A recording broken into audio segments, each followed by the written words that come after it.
Good morning, Barry Bryson here. Thank you for joining me for another 5 good minutes with the Word. We're continuing our study, larger study entitled Matriarchs, and we're looking at the women we get to know well in the book of Genesis. And we've talked about Sarah, and now we're talking about Hagar.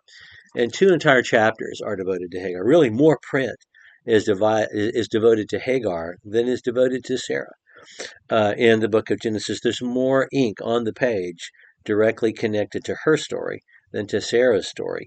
Um, if you want to do a word count, there just is. And 2 entire chapters are devoted to her, chapter 21 and chapter 16. So we saw last time this whole Handmaid's Tale event where Hagar, who is an enslaved woman in this household, is used to be a breeder so that Sarah can have a child. This is an act of faithlessness, but also an act of faith on Sarah's part. We talked about that last time. She fully and absolutely believes in God's promise that everything He is going to deliver to them will happen through the son Abraham will father. What she doesn't wait for is for God to do it in His own way. And so she does what was common. I say common. Wealth was not common, but it was done in those days in that part of the world. And it will happen again in the book of Genesis. Or a woman who is childless will give her handmaid to her husband so that that other woman can bear children for her. And that's what happens with Hagar. When Hagar becomes pregnant, we saw last time, then this woman who has had no agency, who was just an enslaved person, a commodity in the home, now is a person with value, a person with equal or greater value than Sarah, because she's carrying Abram's child. And so there is a power shift or some sort of shift in the home that Hagar takes advantage of. We're not told how, but Hagar does not see herself as an enslaved person who is less than Sarah, but as a woman of value who is equal to or better than Sarah. And Sarah will not tolerate this and makes it Abraham's problem. And Abraham says, no, it's yours. She's your maid. And so there is an abuse that takes place between Sarah and Hagar flees. That's where we are. Chapter 16, verse 7.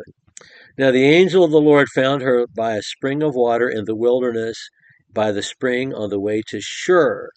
Shur is a village that is on the eastern border of the Sinai Peninsula. So she's going back to Egypt, and she's almost back home. And he said to her, Hagar, Sarah's maid. That's hard for me, and I know it's probably hard for you too. But the angel immediately says Sarah's maid and reminds her of her place in the world.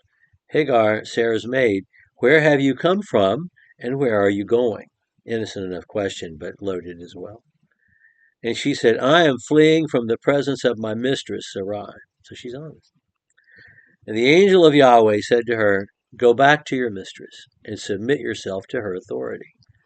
Moreover, the angel of Yahweh said to her, I will greatly multiply your descendants, so that they shall be many, too many to count. And the angel of Yahweh said to her, Look, you are with child, and you will bear a son, and you shall call his name Ishmael. Ishmael means, it's like the name Samuel. Both names mean a variant of God is the God who hears. God hears. God hears me, the God who hears. Because the Lord has given heed to your affliction. He's heard about your hardship, and he's going to take care of it. And this son, will be a wild donkey of a man. His hand will be against everyone, and everyone's hand will be against him. And he will live to the east of all his brothers. And she called the name of Yahweh, who spoke to her. You are a God who sees. For she said, Have I even remained alive after seeing him? Therefore the well is called Be'er, which means well, Lahai, the one who exists, Roy, sees, which means Yahweh. It's the well of Yahweh who sees. Behold, it is between Kadesh and Bered. It was still there when this was written. So Hagar bore Abram a son, and Abram called the name of his son, whom Hagar bore Ishmael. And Abram was 86 years old when Hagar bore Ishmael to him, which means Sarah is 76, of course. Excuse me.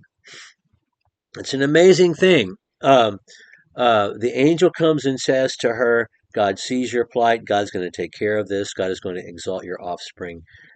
He's also honest about the fact of that offspring. And of course, Ishmael is um, accepted as culturally, ethnically, and biblically the father of Arab peoples, peoples of the Arabian Peninsula, and and that that's who he turns out to be as a historical figure, this son to Abraham that she's going to bear. Ishmael, the God who hears, you shall call him the God who hears. But she has a different name to give God. God has a lot of names in the Old Testament. Only one person ever assigns a name to God. You know, God changes Abram's name to Abraham, Sarah's name to Sarai. He's going to change Jacob's name to Israel. So God is the one who names, but only once does someone assign a name to God, and it was Hagar. You are the God who sees me. You see me. That God used the phrase "word." She's seen the angel of God, the messenger of God, the representative, and she's surprised that she survived. How can I be alive after being this close, having this proximity with the one who is, the one who exists? And so she calls Yahweh. It's the only time this ever happens in the Old Testament. She gives God a name. This enslaved Egyptian woman gives God a name. That God, the one who sees, the one who exists, sees. God, Yahweh who sees. That's what she names him. And the well is called that. Into the future, for centuries, is called that. For millennia, is called that because she gave God that name at that spot. It's an amazing account, and it says a lot about Hagar. She did what God told her to do. She went back. She bore a son. She evidently told Abram what had happened, and so Abram was obedient to the angel of the Lord and gave his son, his firstborn son. Talk to any Muslim and they'll tell you that. His firstborn son, the name that God told him to give him. Okay.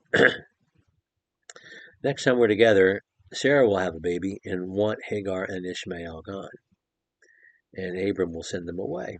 We'll talk about that next time. Thank you for joining us for another 5 Good Minutes with the Word.